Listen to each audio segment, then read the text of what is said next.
नमस्कार दोस्तों, राधे राधे। कैसे आप सब? आई होप कि आप सब काफ़ी अच्छे होंगे और आप लोग की प्रिपरेशन जो है कंटिन्यूअस चल रही होगी। दोस्तों, एक बहुत ही बड़ी न्यूज मार्केट में आ गई है बैंक के तरफ से। जैसा कि हम सबको जान रहे थे कि आईबीपीएस एसओ के अंदर यूनियन बैंक ऑफ इंडिया के वैकेंसी की बहुत उम्मीद हम लोग ने रखी हुई थी कि शायद किसी भी स्पेशलाइजेशन के अंदर यूनियन बैंक ऑफ इंडिया का जो है वैकेंसी एड ऑन देखने को मिल सकता है फाइनल डेट ऑफ रिजल्ट पे। बट ऐसा नहीं हुआ। यूनियन बैंक ऑफ इंडिया ने, स्पेशली मैं मार्केटिंग ऑफिसर की बात करूं तो ये देखा गया कि वहां पे बिल्कुल भी उन्होंने कोई वैकेंसी इस साल नहीं दी थी, और जिसकी वजह से बहुत सारे लोग जो है, कैंडिडेट जो है, स्टूडेंट जो है, बहुत कम माइनस से मार्क्स की वजह से बाहर हो गए। But union bank of India आप सबके लिए एक बहुत बड़ी खुशखबरी लेके आ गया है। यूनियन बैंक ने फिर से स्पेशलिस्ट ऑफिसर की जो है वैकेंसी आउट कर दी है, जिसमें क्रेडिट ऑफिसर की वैकेंसी और आईटी ऑफिसर की वैकेंसी उन्होंने अभी आउट की है। यूनियन बैंक ऑफ इंडिया की तरफ से ये नोटिफिकेशन देखने को मिल रहा है, जिसमें मैं बात करूं क्रेडिट ऑफिसर के, स्पेशली मैं बात करूं तो क्रेडिट ऑफिसर के लिए उन्होंने 250 वैकेंसीज को आउट किया है, और आईटी ऑफिसर की बात करूं तो आईटी ऑफिसर के लिए भी उन्होंने 250 वैकेंसी को आउट किया है। अब मैं बात करूं इसकी क्वालिफिकेशन की, तो क्रेडिट ऑफिसर के लिए जो आपकी क्वालिफिकेशन है वो आप अगर नोटिफिकेशन में देखिए, मैं लास्ट में शेयर कर दूंगा नोटिफिकेशन, आप वहां से देख पाएंगे कि क्रेडिट ऑफिसर के लिए अगर आप ग्रेजुएशन में किसी भी डिसिप्लिन से ग्रेजुएट हैं तो आप एलिजिबल हैं क्रेडिट ऑफिसर के फॉर्म को फिल करने के लिए।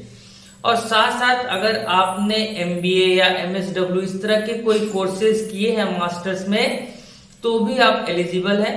बट वो जो चीजें होनी चाहिए, एमबीए या एमएसडब्ल्यू जो भी है मास्टर्स में, उसके स्पेशलाइजेशन जो है फाइनेंस में होनी चाहिए।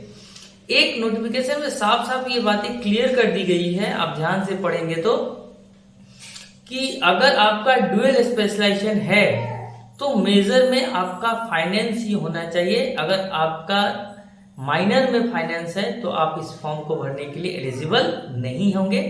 तो इस चीज को जरूर ध्यान में रखेंगे। साथ साथ में क्रेडिट ऑफिसर के एक्सपीरियंस की बात करूं तो 1 ईयर का एक्सपीरियंस उन्होंने मांगा है, बट ऐसा उन्होंने कहीं मेंशन नहीं किया हुआ है कि गवर्नमेंट सेक्टर की ही जो है एक्सपीरियंस आपकी होनी चाहिए 1 ईयर्स की। तो कहीं भी अगर आप रेलिवेंट फील्ड में कहीं भी अगर आपके पास एक 1 ईयर का एक्सपीरियंस है तो आप एलिजिबल है, आप उस फॉर्म को फिल कर सकते हैं। दूसरी बात करूं मैं अगर सेकेंड जो वैकेंसी है आईटी ऑफिसर के लिए, तो आईटी ऑफिसर के लिए भी जैसे मैंने पहले बताया कि 250 वैकेंसीज हैं, और इसकी जो क्वालिफिकेशन है आईटी से रिलेटेड जो भी आपकी डिग्रीज हैं वो आपके लिए वैलिड होंगी, बीटेक वगैरह ये सब जो है। आईटी स्पेशलिस्ट ऑफिसर के लिए जो आप क्वालिफिकेशन फिल करते हैं सेम क्वालिफिकेशन आपको यहाँ पे देखने को मिल रही है।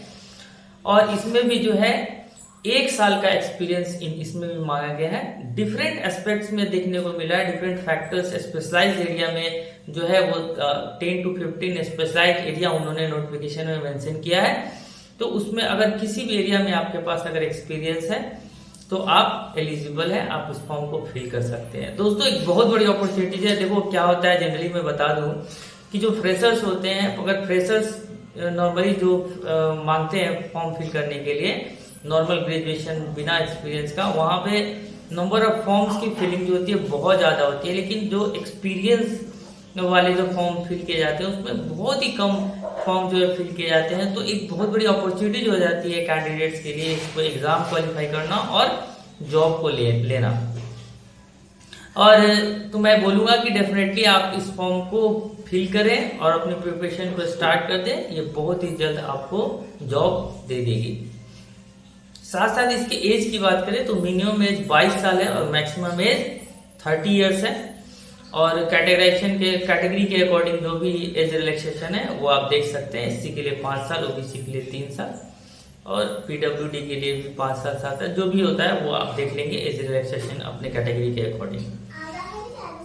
तो दोस्तों चलिए एक बार नोटिफिकेशन को स्क्रीन पे देखते हैं कि नोटिफिकेशन क्या कहता है एक बार देख लेंगे तो आपको ज़्यादा अच्छे से समझ में आ जाएगा। और जो भी दोस्त इस फॉर्म को फिल करना चाहते हैं वो कमेंट बॉक्स में जरूर लिखेंगे कि आप इस फॉर्म को फिल करना चाह रहे हैं और आप भर रहे हैं या नहीं भर रहे हैं, जरूर इस चीज़ को मेंशन करिएगा। Thank you. तो दोस्तों देख सकते हैं यहाँ पे नोटिफिकेशन है, जहाँ पे आप देख सकते हैं 1 नंबर पोस्ट जो है असिस्टेंट मैनेजर क्रेडिट और असिस्टेंट मैनेजर आईटी का है, जूनियर मैनेजमेंट का है। जूनियर मैनेजमेंट दोनों स्केल 1 का है और सैलरी इसकी 85,920 दोनों बोथ पोस्ट के लिए है। और यहाँ पे उसका कैटेगराइजेशन देख सकते हैं, एससी के लिए 37 सीट है असिस्टेंट मैनेजर क्रेडिट में, एसटी के लिए 18, ओबीसी के लिए 67, ईडब्ल्यूएस के लिए 25 और यूआर के लिए 103। उसी तरह असिस्टेंट मैनेजर आईटी की बात करें तो 37 एससी के लिए सेम है, क्योंकि 250 वैकेंसी दोनों में है तो सेम है। इस पेज पे आप देख सकते हैं अपने क्वालिफिकेशन और एक्सपीरियंस, जो कि आपको देखने को मिल जाएगा। कुछ डिजायरेबल सर्टिफिकेशन भी मांगे जा रहे हैं आईटी के अंदर, तो वहाँ भी आप देख लीजिएगा। अगर आप एलिजिबल हो तो डेफिनेटली इस फॉर्म को फिल कीजिए। बाकी ये एज क्राइटेरिया है, यहाँ से आप देख सकते हैं एज क्या क्या चाहिए। और यहाँ पे एग्ज़ाम की बात करूँ, एग्ज़ाम के स्ट्रक्चर्स की पैटर्न की बात करूँ तो क्वांटिटेटिव एप्टीट्यूड 25 होंगे पार्ट 1 में, रीजनिंग 25 और इंग्लिश जो है 25, यानी 75 मार्क्स के जो हैं आपके प्रोफेशनल नॉलेज के एग्ज़ाम हो जाएंगे और टोटल 150 हो जाएंगे, ठीक है। और मैक्सिमम मार्क्स जो होंगे 225 के हो जाएंगे। और ड्यूरेशन की बात करूँ तो पार्ट 1 के लिए 75 मिनट्स मिलेंगे और पार्ट 2 के लिए भी 75 मिनट्स मिलेंगे। बाकी सेम प्रोसेस है, पेनल्टी वगैरह होगी 0.25 की और करेक्ट के लिए 1 मार्क्स मिलेगा।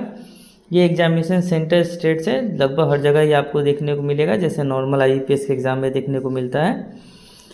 तो this is all about major part जो था उसका ये था। बाकी आप सब पहले से भी फॉर्म भर चुके हैं, प्रोसेस है। अगर आपको कुछ दिक्कत होगी तो आप कमेंट बॉक्स में ज़रूर लिखेंगे, तो मैं पूरा फुल प्रोसेस जो है आपको एक फॉर्म फिल करके मैं बताऊंगा।